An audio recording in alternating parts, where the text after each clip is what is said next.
আমি স্বতন্ত্র হিসাবে কোনো শপথ নিব না। কারণ আমাকে যদি বিএনপি নিবে এবং বিএনপি সংসদ সদস্য হিসাবে আমি ইনশাল্লাহ শপথ নেব।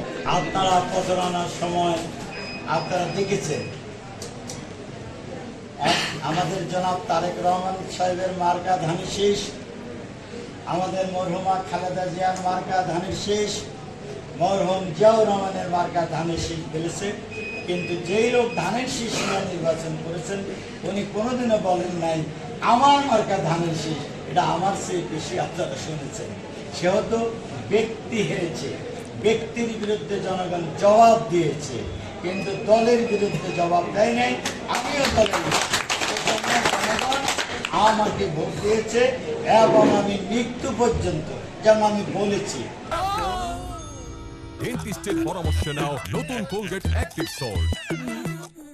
আমি স্বতন্ত্র হিসাবে কোনো শপথ নিব না।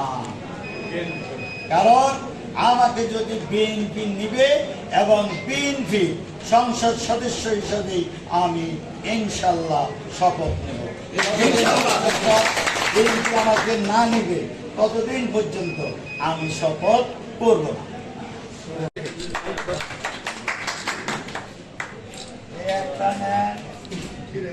আরেকটা আমার বড় ভাই নেন, আরেকটা মালা দেন। এই আজাদ সাহেব আসেন। না, এখানে মালার চেয়ে বড় জিনিস অনেক দিনের আমাদের যে চাওয়া ছিল